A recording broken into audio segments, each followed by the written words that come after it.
नमस्कार, मैं प्रियंका। आप देख रहे हैं 4 PM। बंगाल में प्रचंड बहुमत से सरकार बना चुकी भारतीय जनता पार्टी अब सुप्रीम कोर्ट में फंस गई है।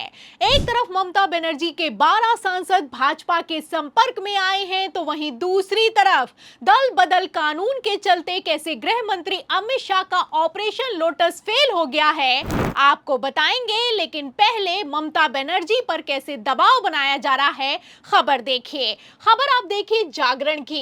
देखिए, लेटेस्ट खबर निकलकर सामने आई है और इस खबर में लिखा हुआ है कि ममता को एक और झटका, टीएमसी में बड़ी टूट की आशंका, 12 सांसदों के बीजेपी में शामिल होने की चर्चा तेज हो गई है। तो पहले से ही टीएमसी में सामूहिक इस्तीफों की झड़ी लगी हुई है। ममता बनर्जी की करीबी सांसद तक ने अपने पद से इस्तीफा दे दिया है। ममता बनर्जी की मीटिंग में से टीएमसी के 44 विधायक गायब हैं और अब इन सब के बीच बड़ी खबर निकलकर सामने आई है कि टीएमसी के 12 सांसद भी दल बदलने की तैयारी पूरी कर चुके हैं। एक तरफ टीएमसी में बड़ी सेंधमारी होने वाली है, वहीं दूसरी तरफ मैं आपको बता दूं कि सूत्रों के अनुसार खबर निकलकर सामने आई है कि संभावित टूट की भनक टीएमसी को लग चुकी है, ममता बनर्जी को लग चुकी है। खबर के मुताबिक ममता बनर्जी के भतीजे अभिषेक बनर्जी के कई करीबी सांसद अमित शाह के संपर्क में हैं। तो आप समझ सकते हैं कि किस तरीके से ममता बनर्जी की पार्टी को खत्म करने के लिए गृह मंत्री अमित शाह ने अपनी पूरी ताकत लगा रखी है। एक तरफ टीएमसी के 12 सांसद भारतीय जनता पार्टी के संपर्क में आए हैं, वहीं दूसरी तरफ ममता बनर्जी हैं कि हार मानने के लिए तैयार नहीं है।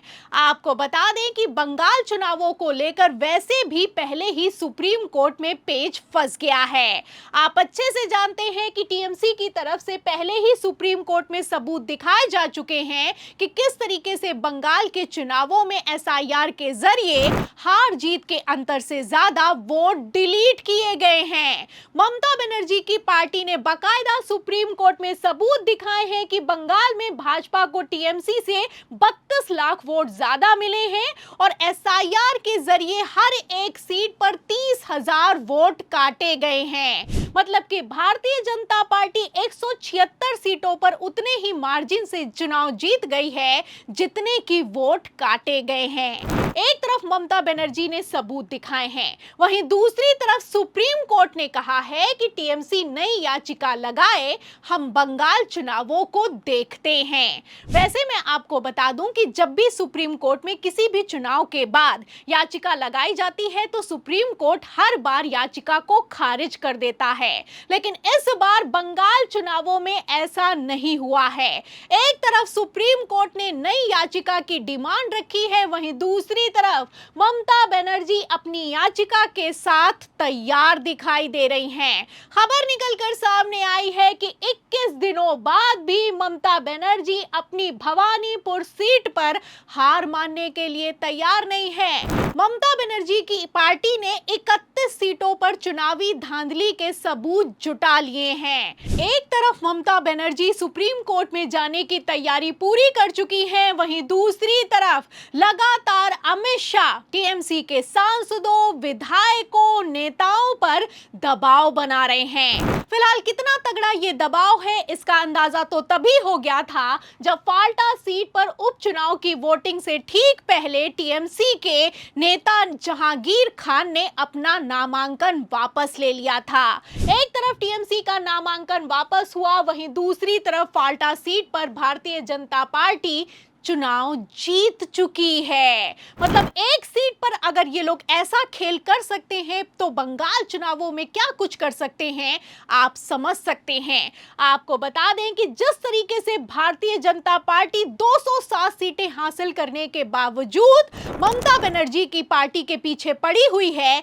ऐसे में इतना तो साफ हो चुका है कि बीजेपी को डर है। और किस बात का डर है? डर है सुप्रीम कोर्ट के फैसले का। आपको बता दें कि बंगाल चुनावों के पहले ही सुप्रीम कोर्ट ने कह दिया था कि अगर हार जीत के अंतर से ज्यादा वोट डिलीट किए गए तो बंगाल चुनावों में सुप्रीम कोर्ट दखल देगा। फिलहाल अब तो तो नतीजे भी आ चुके हैं और जैसे नतीजे निकलकर सामने आए हैं, ऐसे हालातों में अगर ममता बनर्जी सुप्रीम कोर्ट में पहुंची तो बंगाल चुनावों पर एक्शन होगा। फिलहाल इसी एक्शन के चलते किस तरीके से भारतीय जनता पार्टी बैकफुट पर आ गई है और लगातार ममता बनर्जी की पार्टी को खत्म करने की जुगत में लगी हुई है, आप खबरों से अंदाजा लगा सकते हैं। एक तरफ खबरें निकलकर सामने आई हैं, वहीं दूसरी तरफ ममता बनर्जी हैं कि हार मानने के लिए तैयार नहीं है। आज हम लोगों पर अत्याचार चल रहा है, हमारा वर्कर को हर रोज अरेस्ट कर रहा है, हमारा इलेक्टेड बॉडी को फंक्शन नहीं करने दे रहा है। अगर आप सच से जीतता, हिम्मत से जीतता, तो आप इतना अत्याचार नहीं करते। तो सुना आपने, ममता बनर्जी ने आखिरी दम तक भारतीय जनता पार्टी से लड़ने की तैयारी पूरी कर ली है। ममता बनर्जी ने एक तरफ भारतीय जनता पार्टी को खुला चैलेंज किया है, वहीं दूसरी तरफ इंडिया गठबंधन को एकजुट करना शुरू कर दिया है। ममता का दावा है कि वो आखिरी तक हार नहीं मानेंगी। आपको बता दें कि ममता बनर्जी को जिस तरीके से हराने और टीएमसी को खत्म करने के लिए गृह मंत्री अमित शाह ने पूरा सिस्टम लगा रखा है, ऐसे हालातों में इतना तो साफ हो चुका है कि भारतीय जनता पार्टी प्रचंड बहुमत हासिल करने के बावजूद ममता बनर्जी से खौफ खा रही है। फिलहाल एक तरफ जहां ममता बनर्जी की तैयारी पूरी है, वहीं दूसरी तरफ अब तो एनडीए के घटक दलों तक ने बीजेपी के खिलाफ बगावत कर दी है। आप अच्छे से जानते हैं कि पहले तो चंद्रबाबू नायडू की पार्टी ने कॉकरोच जनता पार्टी को सपोर्ट किया और अब खबर निकलकर सामने आई है कि ममता बनर्जी की पार्टी ने भी कॉकरोच जनता पार्टी को अपना पूरा समर्थन दे दिया है। फिलहाल जैसे हालात हैं, ऐसे हालातों में इतना तो साफ हो चुका है कि चंद्रबाबू नायडू की बगावत के सामने गृह मंत्री अमित शाह पहले से ही अपना बहुमत बचाने में लग गए हैं। वरना टीएमसी के 12 सांसदों पर डोरे डालने का मतलब क्या बनता है,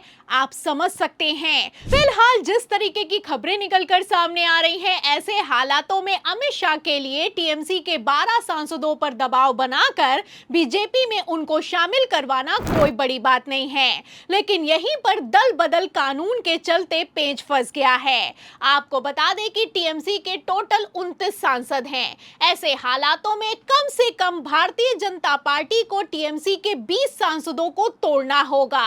अगर संख्या 20 से कम हुई तो 12 सांसदों की भी सांसदी खारिज हो सकती है। फिलहाल इसीलिए एक तरफ जहां अमित शाह फूंक फूंक कर कदम बढ़ा रहे हैं, वहीं दूसरी तरफ जैसे ममता बनर्जी ने सुप्रीम कोर्ट जाने की तैयारी पूरी कर ली है, ऐसे हालातों में अमित शाह वर्सेस ममता बनर्जी में कौन बाजी मारेगा, इन सभी सवालों के जवाब में पूरी रिपोर्ट पर जो भी आपकी राय है वो हमें कमेंट बॉक्स में जरूर लिखें। वीडियो को ज्यादा से ज्यादा शेयर करें, हमारे चैनल को लाइक करें, सब्सक्राइब करें, ज्वाइन करें। फिर मिलती हूँ अगली खबर के साथ, तब तक के लिए धन्यवाद।